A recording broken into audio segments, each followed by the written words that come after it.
we have the legislative arm and we have the judicial arm.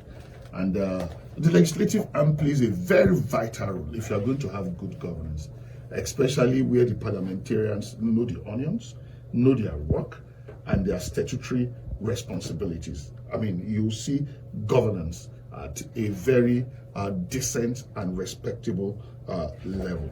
Now, for the sake of those who do not know, I will do... Before you go out, that's fine. I'm just eager. You are eager? Yes. If I was in their shoes, I won't resign. I like a condition. Oh, you want us to start from there? Yes. So I like... So you want to ask them first? Yeah, why do you resign? Why do you leave the comfort of... a bed at hand? Yes. Perhaps for me, it's the only bed you would have had. I'm eager. Sure. Yes. Okay, that's what the Asian people say. They say when you catch a rabbit, you first of all put it inside pocket. First. Yes, secure it before you start looking for another one. So you would have thought that these guys would have secured their positions. It's secure, but they left security and they are going for uncertainty. Because truth be told, the way primaries go in Nigeria, there are no certainties. Yeah, no certainty. So I'm eager. Why would Dr. Washington resign? And why will as commissioner for water resources? Water full everywhere, and he will resign. Why would deputy chief of staff, chief with their staff, you still resign? I'm eager because that's same. Are you not saying you don't get staff again? No, that's what he ain't gonna tell us whether I still get staff. All right, let's start with Honorable Dr. Washington. Make we hear from the Osifo. Yeah. Why did you resign? Because it's unlike Nigerians to just... Yeah, Nigerians don't resign. They don't resign. Well, first, life itself is built on uncertainty. From the day we were born and the day we will take our last breath. So for me, when you are in a game, you must abide by the rules. I think the first thing before abiding by the rules, you must also ask yourself, what do you really want? If what you want suggests that before you get it, you must take certain bold steps. And those steps are well defined by the context of the law. Then you must cement that choice by obeying the law, so that we don't progress in error. It's okay. Yes, I hear these sound bites when they say obedience to what the governor, put out there. No, the truth is that it wasn't the governor or the government that demanded that must. The law. The government only released a circular to remind those. It's a duty he owed the state and those in his government. Now, signaling the release of the timetable by INEC signals the beginning. Yes. And looking at the time constraint, and government is saying, if there's any of you in this government, please note that the Constitution of the Federal Republic of Nigeria, working pari passu with the law regulating elections, is demanding that within this period, you just have to go. Otherwise, you may have willingly, foreclose it for yourself. Yes, foreclose it for yourself by not doing it. Sometimes you want to do it, but time is of the essence. And if he sleeps, then that's what is done. Okay. So, Pius Alile, you resign. Yeah. Let us know. For me, first of all, I want to thank the executive governor of the state, distinguished Senator Mondi for asking you to resign, and his deputy for giving me the opportunity to serve. Okay, awesome. First of all, it's about service. Yes, I agree. Being in government is serving the people, and if it is by service, then there should not be any issue. Contributing your quota to the development of your state is a privilege and not a right. So I don't see any issue around that at all. You can resign to do other things, not necessarily to contest. There are people who resign from government to pursue personal business. There are people who resign from government to travel out. You have a lot of people who japa every day from this country, who just leave. So you can resign on any... What matters is that period you are given to serve, you serve meritoriously and you deliver. That is the most important thing to me. As far as I'm concerned, this is not my first time of contesting House of Rep. I did try last time during the nomination process. I didn't get through. Okay. And so I think this is the second time. You're giving it a second shot. I'm giving it a second shot. So I don't see it as, and if I get it, fine. If I don't get it, I move on. I don't, it's not an issue.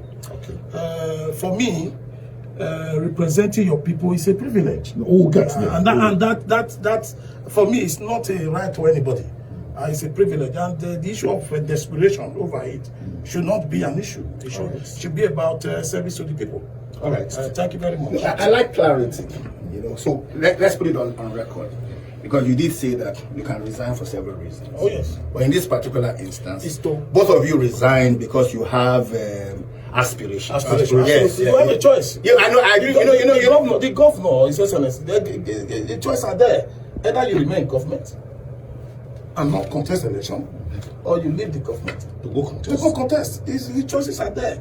I very much believe that some people decided to do otherwise, to remain in government and not to contest. Maybe there are people there now who wanted to contest, but when they saw that circular, they decided to just say, "Look, I beg, let me stay here first." So it's a choice, and I don't think. What do you mean that Whatever choice you you take. agree with Honorable Because- Washington that because- is a risk? Yeah, no, life is about choices.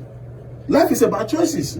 Whatever defines you, defines your future, defines where you are going. It's about the choices that you make today. Exactly. So it's about choices. There's nothing bad about that. If you decide to remain there till the end of the administration, So it's a choice. So you are looking at aspiring for the House of Reps. Obaoka. Yes, I like clarity. Yeah. Honorable Washington Osifo is looking at Orion, Federal Constitution. federal. We know there are other people. Well, we deliberately didn't want to bring the same constituencies here so that we can live here alive. But I know. Thank you very much. Now that clarity is made, thank you so much, Reverend Olumatins, that our guests this morning, yes, they were in the executive arm of government, and given the timetable and what is needful to do, there was a circular from the governor reminding them. The presidency has done. The presidency has also done the same Yeah. thing to tell it. So they resigned, and now we know that they are aspiring to be parliamentarians, to be federal lawmakers. Honorable Dr. Washington Osifo for Orion Umude Federal Constituency, and of course, Hon Pius Alile for the Avon People Walker Federal Constituency. Now let's establish something, because sometimes people have muddled up or mixed up understanding or perception of who a parliamentarian is. But the roles and the functions of a parliamentarian are well enshrined in the Constitution of the Federal Republic of Nigeria, 1999, as amended, and is summarized in 3 functions: lawmaking, representation, and oversight. Now, let me come to you, Honorable Dr. Washington Osifo. What is your motivation? Why do you want to throw your hat into the ring? Well, first, I've been in the executive arm of government, and I have noted that the extent of service that can be delivered by the executive arm of government will depend, so to speak, on the quality of laws. Underlying. Okay. Absolutely. What it means is that if you want to rate the performance of an executive, you are testing also the quality of the law, because the executive will be acting lawlessly when you act outside what is defined or is recommended by the law. Exactly. And that is a ground for impeachment. It wouldn't matter that the governor or the president or the local government chairman, as it were, is rich in conscience, in good thoughts, for delivering good, to the Nigerian people. What will matter is what the law is saying. Then if bad laws are made, then a good governor will have no choice than to obey the bad laws. And that, for me, is backwardness. Therefore, if we want to get it right in any country, particularly this time, the Federal Republic of Nigeria, I have been interrogating it. Can you really do what you are not directed to do? Okay? So the question is, who is directing the executive? It is the first arm of government. Because in ranking, I mean, the lawmakers are up there. And how do I know? Yes. It is only the lawmaker that is given the responsibility to breathe on the neck of the highest office holder in executive, to direct on what to do, to remind the conscience of the executive, the holder of the office of the executive, that this is what the law says. And the law is that which aggregates what happens, the activities that revolve around the society, and directs the way to go. The law is the torchbearer, all right? And for those who must come to the parliament to make these laws, they must necessarily be men and women of good conscience. If you can't give what you don't have, therefore, it will mean that if you don't have good conscience, that is the foundation. If you don't have good conscience, you are not a candidate who should have access to. Because you will be a liability to the society if you don't even know what to do. All right? If a blind man is asked to go and lead a man with 2 eyes, I mean, you can imagine. I think this is the summary of it all. Now, I am saying that I haven't been in the executive for long. I have seen the gaps between what is and what ought to be. And I know that gap is coming from the deficiency in most cases in the legislative. Now, yes, I agree with you. That is the position of the Constitution. It's simply to make laws. The reason why the oversight function is there is having made the law, go and supervise how they are following it. That is the nexus between the making law and the oversight function. Their representation, representation is in between doing this. Representation is the bridge between between lawmaking and the oversight function. It stays at the middle. That is the crown. All right. Now, take for example that someone that is not knowledgeable, someone that doesn't have a conscience, someone that doesn't even know the reason why you ought, in the first instance, you have to be there. The only thing that is driving your ambition is a peck of office. You would have missed it. You would have missed it. You must be somebody that is knowledgeable, not just sympathetic, but you must have quality of empathy in you to be able to serve. All right? And now you just ask, why did you resign? Is it really risky? Because you're a man, you have always been a man in the struggle. I'm talking about... I've never been a commissioner, so I don't No. No, you have never been a commissioner, but you have been so many good Maybe if you are appointed commissioner for like 3 days, I can now know. No, you have always... You see, you belong to the student unionism. You came from that background. Yeah. And what student unionism is about advocating for good governance.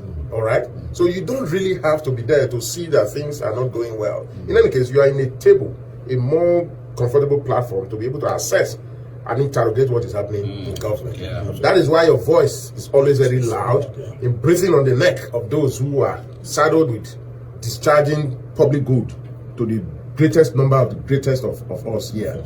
All right? There are some of us, we have also been in that, all right? But within the system. Okay? I've been commissioner for education in this state. You can attest to the lucid fact of what we did is there. Public service is there. Your life as a public officer is there. You can be interrogated.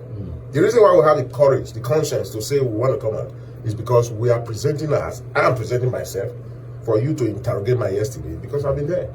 I've been commissioner for education. I've been commissioner for water resources and sanitation. I've been commissioner for water resources and energy. I've been in the House of Assembly. I am a lawyer. I mean, that is my background. And today, with years of service, the relationship on the street is still as good as it were yesterday. If it wasn't good, I would not have the reason to be giving myself the responsibility to say, okay, I'm resigning, because it's risky to the extent that you cannot predict what will happen in primary. Yes. But if you know that you are going there for service and life itself is not sure, you are a reverend. The Bible said, God said He didn't promise you tomorrow. Deal on today, live tomorrow.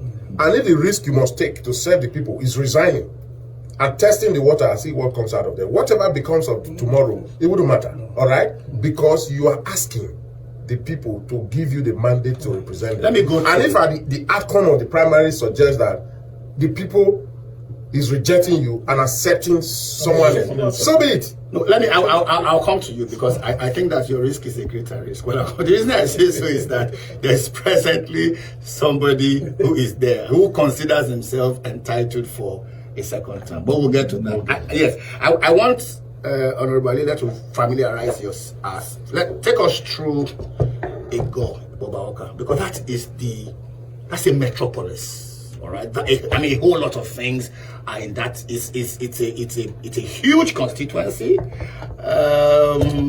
think Igbobaoka alone is got constituency 1 and constituency 2, and I'm saying so because there are people who think that you've lived abroad for a long time and that you may not be as familiar. Yes, that's what I'm saying. There are people who say so. So that's what I'm saying. That take us through what, in your own opinion, would you consider as the critical needs of the Igbobaoka, because sometimes in this country we don't do needs assessment. You see people who are providing transformers for people who need boreholes. All right, because they're not familiar with the people. So maybe like 5 you can take us to what would you consider, so that I mean, as you say, it can resonate with your constituencies, the constituents who are listening to us currently. Well, first of all, I want to thank you for giving me this time. I want to say very clearly that as a representative, just as you highlighted, lawmaking is your cardinal responsibility as well as oversight. Oversight and lawmaking are very vital in terms of being at the plenary and doing what you are supposed to do, both at the plenary and at the committee level. Then you now talk about representation. Our society is becoming very dynamic in terms of the needs and aspiration of our people. The needs of our aspiration of our people keep changing, and you need to know the needs of these people, and that is why even as a representative of the people, as somebody who is in the House of Rep or somebody who is in Senate, and you may speak on the grammar at the plenary, and they will tell you, look, you failed because you were not there with them, you have not been there with them, you have not provided the necessary facilities that they need. You need to be there providing those services. Apart from the lawmaking, that lawmaking must translate to infrastructure, to the people. So if the people are not seeing the infrastructure, they are not seeing what you are doing, then there's a problem. And that is why you see some of the House of Rep members are struggling today to get second term, and you see their people revolting against them. Because not that they've not done well in terms of representing their people at the plenary, not that they've not done the oversight very well, but what they have probably not done well is the representation in terms of the infrastructure and bringing all these things down to the people and making sure they are seeing what you are doing. Now, people, I'm coming there. People want to see what you are doing. For me as an individual, over the last 20 years, I have been providing services, infrastructure, with my money, with my own resources, for communities and for individuals. The reason is because I know the needs of the people. One of the needs of the people is alleviating poverty. So much lack, so much issues around what they need. And as a result of that, I have provided a whole lot of boreholes. I have 18 boreholes across Igbobaoka and Edo South as a whole. I can begin to name them one by one that I funded with my money. I also have a lot of people on my scholarship. I have people on I give bursaries. I have women that I have given empowerment. You did one recently. I even did one recently. With the Ministry of Human. My wife was there. Okay. I still have your booklet in my house. Okay. So I just that you didn't give me bursary for my PhD. No, you didn't ask. So we do. So I can apply for bursary. So the point I'm making is planning to do PhD. So we've been doing this over the last 20 years. You understand what I mean? Now, the issue of me not being, I've always been around. I've always been around. You and I, we've met on many occasions on ITV. So I've always been around. I am more of a home person. You know, politics is perception. Yes. It is. That's why I thought you should put the record. Yes. I've always been in the midst of my people. I'm a grassroots person. I like being in the midst of my people, and I don't believe in this kind of life where people feel that they are distant from the grassroots. Is that your house of because medical? Yeah, that's my house. I passed it. Yes, I inherited part of it, and that structure was Yeah, inherited. the way you put your name. Then I now build. Yes. But the truth of the matter is this: it's all about your history, where you come from, how you grew up, your experiences in life that shape your perception about life. And for me, I came from a humble home, and that is why whatever I'm doing to alleviate poverty. Whatever I'm doing, I'm directing it to the poorest of the poor. A situation where the gap between the rich and the poor is so wide, there is bound to be problem in the society. One of the issues we have in Nigeria is the gap between the rich and the gap is so wide, and we don't also have interventions to bridge this gap, and that is what we see in most advanced countries, where you have social security. You understand what I mean? And they are able to assess your need. Most of these social security are based on tested. They have to test your means, and from there they're able to decide what you actually need. So if you are at the bottom of the ladder and your salary is very small, you should have access to a little thing from the public purse to be able to live. But all these interventions are not here, and that is why people like us have been driven by that philosophy of coming to intervene and to support the people as well as support the government, because government, because of the lack of resources, might not be able to put all these interventions. But these interventions are there. And over there we call them safety nets. Do you understand? They are called safety nets. They are there. I have been that for some time, but I know that we must reduce poverty in this country, because that is the only way. And one of the ways you can reduce poverty is by, one, education. People, we cannot leave mass population of our people to be uneducated. Because one of the problems we have is that you see some people are educated, but they are not enlightened. Because one thing Honorable Washington was talking about, the plenary just now, where you have people who are not actually educated, but they want to go, they want to represent our people at the House of Rep. You also have people who are not enlightened, they want to go there. It's just for the office. But for us, we want to go and represent our people, not only representing them, also bring the dividend of democracy down to the people, and that is where compassion comes in, and that is where certain values of life comes in. I agree with you. And it is these values that drives you to do what you do. Now, I very much believe that I have been providing all these resources, all these things with personal funds. Yes, if I have opportunity, I have access to public funds, I will do more. I will do more, and that is what I have been doing. Even as a deputy chief of staff, I can tell you that 80% of my salary was going to the people. I have young men that I pay every month, because of course I believe that these people should have something, even if it is little for them to have. For me, public office is for service. It's not for enrichment. Let me pause. Yes. Yeah. To represent the good people of Nwode. It's on the way to my village. Nwode. On my way to, if I get to Europe, I must go through. So I'm concerned because we're contiguous. There is, what ordinarily would you think that isn't available, for which you think that Honorable Washington Osifo is going to provide? Because ordinarily, we're in this part of the world, we take it for granted that one good term deserves another ordinarily. So if you have somebody who is, and without prejudice to what he is doing or what he has done, I'm saying that what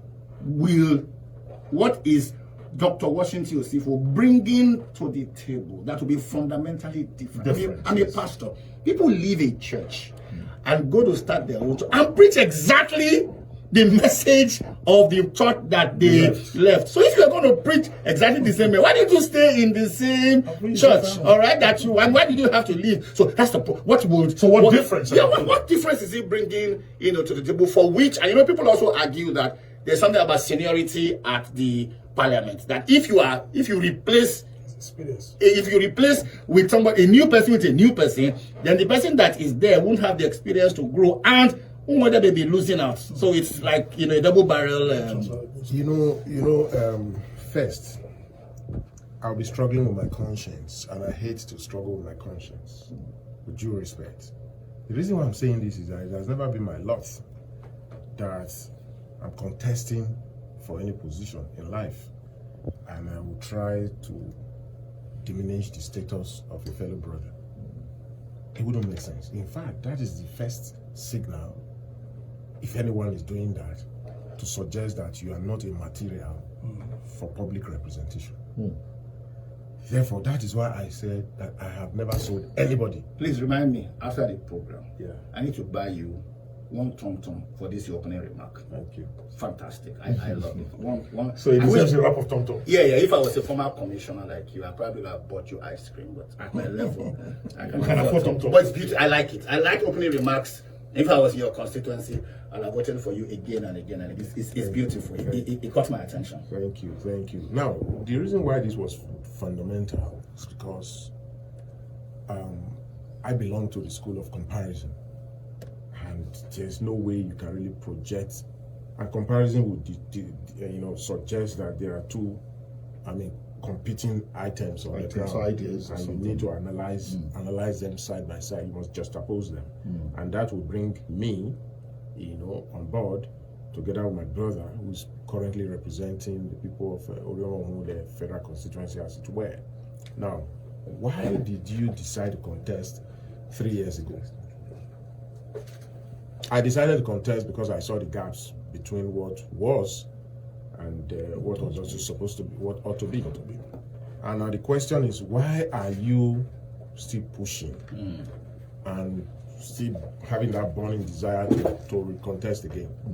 The truth is that after that election after my brother won, I supported him. We had a meeting as a local government. I recall before the people of Umunde who voted, I recall congratulating him when it was time for me to speak, and I told him that, look, for the people, if you're going to represent us, you are going to do what I, Washington, what was burning in me to deliver on. I'm going to watch you.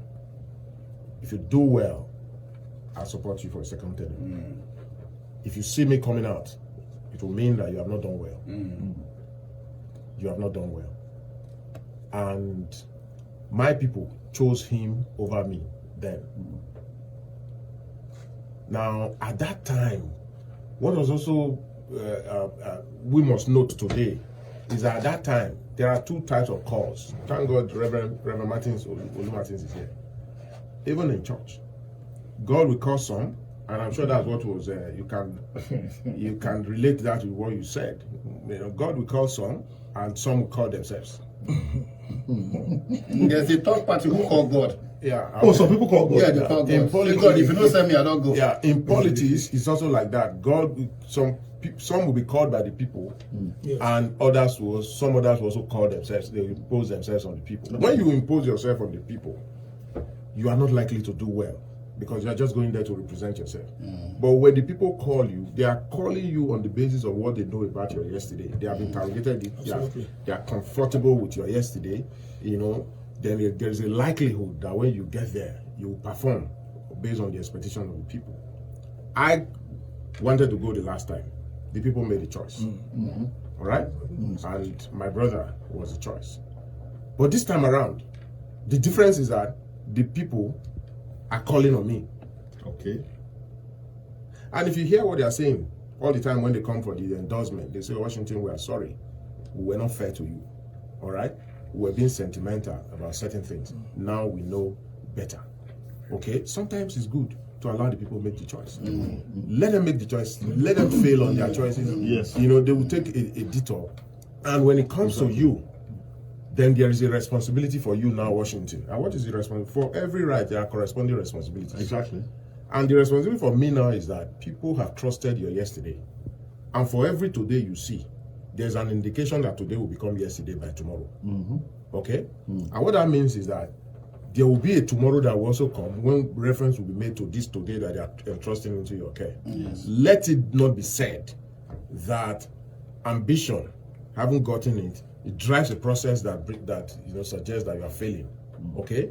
We are happy that we have been on this journey since 2008. If our people find us worthy to return us at all times to a particular position, although certain persons will say, okay, why is it Washington or this or that alone? But the truth is that if God favors you and you are behaving well, there are indications that you will come again. Exactly. Because you are pleasing heaven and you are pleasing humanity. All right? Now, if you are there and you take it as your personal asset, you will fail. If you are there, you take it that is you are representing the people and this is the office of the people. There are two things you will do. You open your doors. Don't be far from them. Okay? Bring them into the room. Okay? Talk to them. Let them feel that that is their office. Don't be arrogant about it. Exactly. All right? They have given you enough, which is a greater name, the honorable. Okay? What you have to give to them, be selfless, give them everything. And in giving them everything, something good will come to you. All right? I'm already interrogating it. Now, the two of the poorest in the ladder of a rating, economic rating, in this state, in terms of talking about my local government and my federal constituency, is Alile and Hon, federal constituency. At the table of the 18 local government, look at it. It's 17th and 18th. Hon is not just there as 18th because of alphabetical order. In economic rating, in development, it's at the bottom. It's at the bottom. Now, if you look at it, if you don't know or you have never thought about it, Hon is the only, and Alile is the only local government where you can, as we speak today, in 21st century, there are no banks. There are no banks. Now, you may want to ask, what is the relationship between banks and development? The truth is that the banks, when you see them around, they are pursuing wealth. They don't manage poverty, they manage wealth. So when you don't find them in any way, it means that there is a presupposition that poverty is heavily rooted here. It means that development is far from this place. That's why they are not here.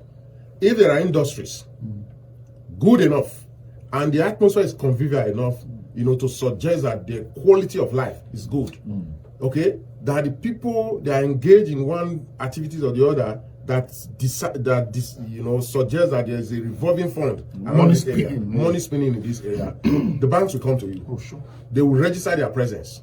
They will make it easier for you. They will narrow the gap between where you ought to be doing business and where you ought to be doing your banking. That's what they do. You don't find them. You don't find them in my local government. You don't find them in Alile. Now we are asking. Our thematic preoccupation is farming. And when you talk about farming being your thematic preoccupation, there is always a suggestion that you have land. The land is there. Okay? Then what is happening? Why don't we convert this land into production? Okay? Whether of food, whether of services, and all of that. Now, if it is far, and we also have, in Alile particularly, we have some oil prospecting companies there. What it means is that the life and the living standard of our people is threatened by the oil exploration activities within that area. Now, what about the corporate social responsibilities? Who is interrogating it? These are the I know what it means as a lawmaker. When you call those who are saddled with the responsibility of treating an environment or doing business in an environment, whether private or public, you call them to questioning at the green chambers or red chambers or any chambers as it were. All right, relying on your right to interrogate, okay, as an oversight. They tremble. They tremble. Employment, the quality of life, the corporate social responsibility, everything completely absent. So for us, when you are far from the people, they will choose others over and above you. All right, thank you, Honorable Dr. Washington Osifo. Let us also quickly return to Honorable Pius Alile before we go to Yes, I was going to say, I hope we have time. before we go to phone lines. But just let's know, because Reverend Martins posed some direct question to Dr. Washington, and I think he did justice. Now, what are you bringing onto the table? That is pushing you that, let me put myself forward for service. This is what I want to do for me. This is a gap I want to fill. Yes, you see, we have two local governments, heavily populated, but with so much poverty. The gap between the rich and the poor in these two local governments is very, very wide. Is to help them to access opportunities, particularly in Ego and Bubauka. You have huge population, but you have people who are struggling with their daily living. Support them to have access to funds. Support them to have access to facilities that will improve their livelihood. also bring in infrastructure because of the huge population. Strong infrastructure, and that is why I'm happy with what the governor is doing here at Bobaoka, the flyover. These are infrastructure that will promote economic activities and promote the livelihood of the people. Where you see ecological issues, very serious ecological problem because of the huge population, and because some of these cities are not also planned. You understand? And this is what is causing issues in these two local governments. Very many of the roads are not tarred. Very many of the roads are not even graded. If you go to Ikpobaoka, particularly the hinterlands, you will see what I'm talking about. So all these issues, we need to tackle them. Do you think as a lawmaker, if you'll be able to attract, because yes, as a lawmaker, project execution is not primarily your responsibility. Yes, no. The demands. Okay. That was when I started just now. I started with the dynamics, of our society and the demands on legislators. Yes. If you go to Abuja and decide to remain there and not grant access to people, let them see you. What she was talking about, access, just very important. Because with access, you are able to know their needs. And once you know their needs, then you begin to have a strategy of how to resolve this thing. Now, the major problem we have with very many of our representatives is the distance and the gap. And it is very possible that unknowingly you can create that gap. Unknowingly, if you don't have a structure at home that is there for the people, where they can go to, and where they can also make requests. That is where constituency office is important. And you must also be there or regularly to speak to the people. For me, the issues that we have in this local government is beyond executive intervention alone. The representative both at the Senate, the representative both at the House of Rep, representative both at the House of Assembly have a lot to do in order to be able, because of course the resources are also limited.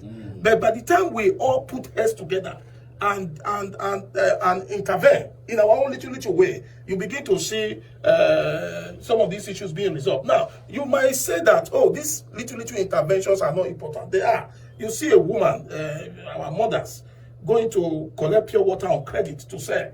You imagine, you go and interview people. I interview a whole lot of people when I'm giving out little empowerment. Okay. And you see what people are saying. They go and collect pure water to sell. 10,000 naira. On credit. No, let me finish. On credit, sir. Let me round this up. And you imagine you intervening with 200,000. You see how that can translate into elevating the lifestyle. Absolutely. And wealth creation. So it is about intervening in the lives of individuals as well as building strong infrastructure. Education, schools, very important. Very, very important. Hospitals, community health centers. Now, as we speak, we don't even have functioning community health centers. In very many advanced countries, people don't go to hospital. They go to their community health centers. These health centers have their health status on their system. They know in every community, they know the health status of every member of that community. Over here, we don't even know our health status. We just move. And when you die, you say it's a spiritual. We have to go to There's no spiritual. We've been talking to Dr.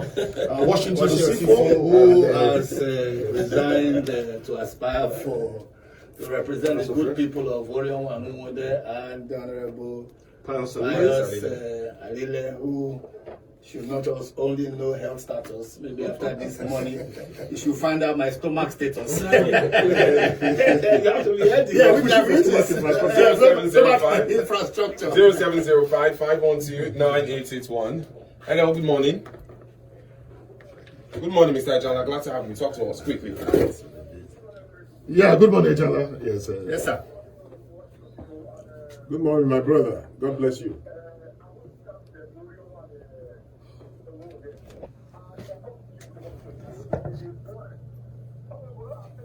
Yes.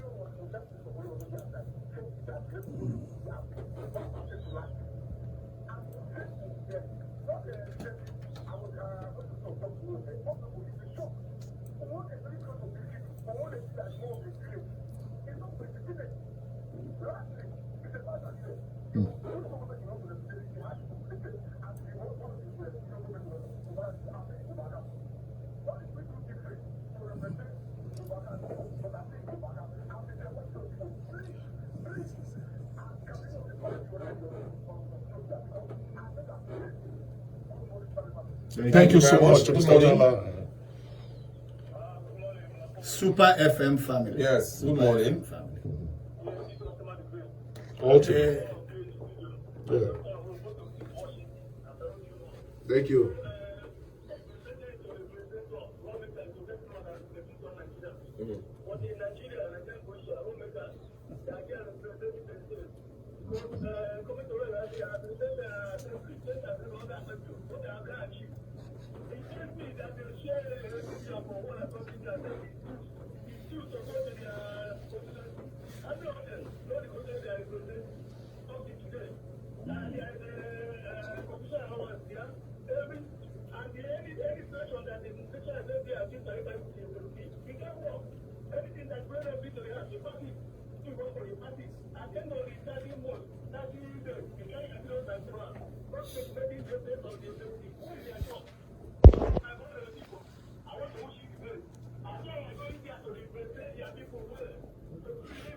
All right.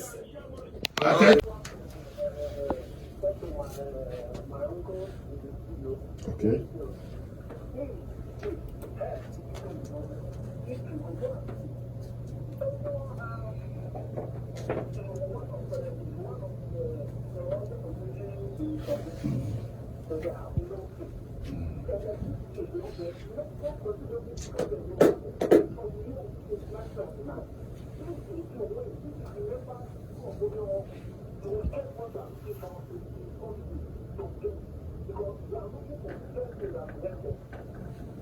All right, thank you. Good morning. 0902-672-2592. 0902-672-2592. Let's squeeze in one more. Hello. Yes, good morning. Welcome. All right, Engineer Martins, talk to us.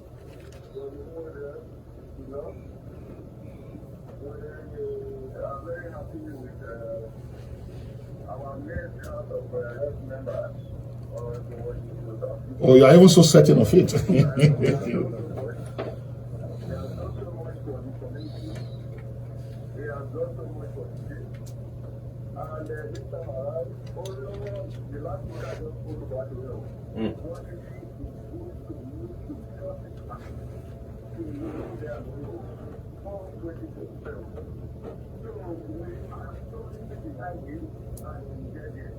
All right, thank you.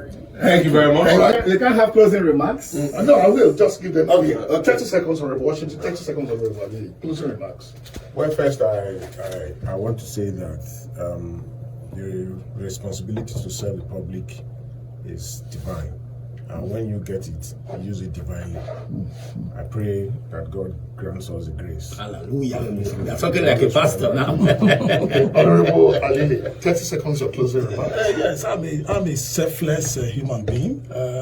Public office is about selflessness. It's not about selfishness.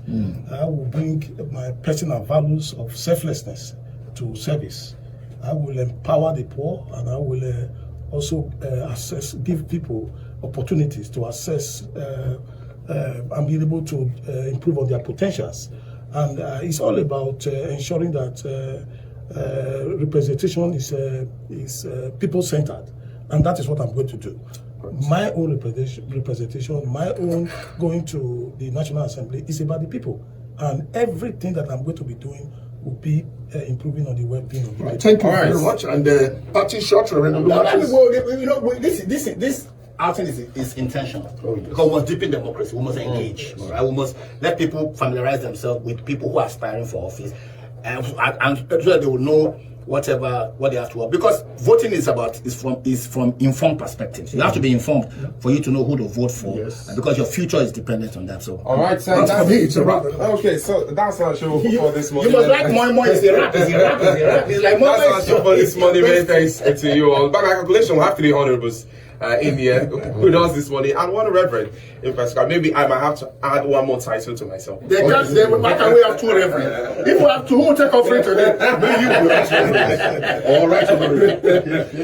Join us again next week Thursday for agenda setting. Paul Ochonogo is my name. Many thanks to the Honorable Benga James and our guests are in the studio this morning, Honorable Pius Alile and Honorable Washington Osifo and the Reverend Lou Martis. Enjoy the rest of your morning. The rest of the breakfast show continues shortly.